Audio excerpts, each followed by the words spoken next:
Now, together, the research of these three laureates had enormous impact on the way we think about research in academic research on finance.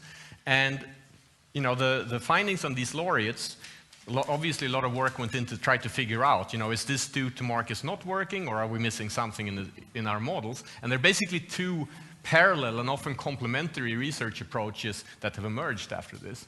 One, which was pioneered by Robert Shiller, is called behavioral finance, and that tries to build off the premise that these large fluctuations and this predictability we see in prices is because investors, irrationally, for example, by over-optimism or pessimism, have the wrong price of assets. Now, for that to work, you also need an additional ingredient, which is that there are some sophisticated investors that for some reason or the other can't set prices right. They can't benefit from the mistake of these irrational investors. So a lot of this research has been used to kind of document frictions to financial markets, which makes it hard for sophisticated investors to set prices right.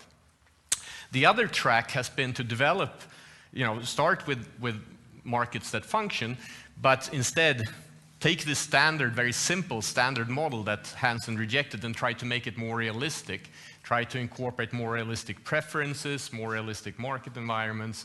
And by now, we actually have some models of investor preference that seem much more consistent with the results that Shiller found.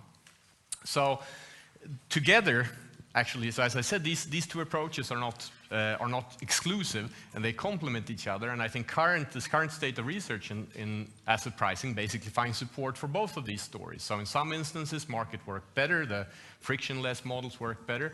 In other instances, there are severe market frictions that lead to mispricing in markets. Finally, as Per mentioned, this research is interesting because it has not only influenced academics, but also practitioners in financial markets. And there are several examples of this, but let me highlight one. So the early findings of Eugene Fama that show that it's very hard to predict how stock prices are going to do in the short run.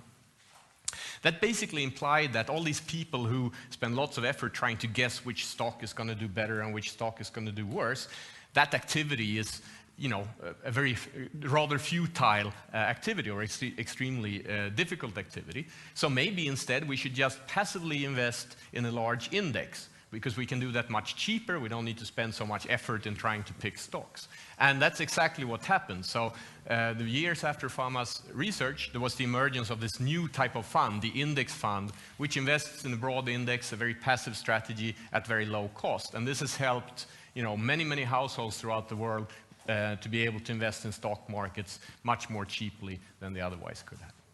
Thank you. Okay.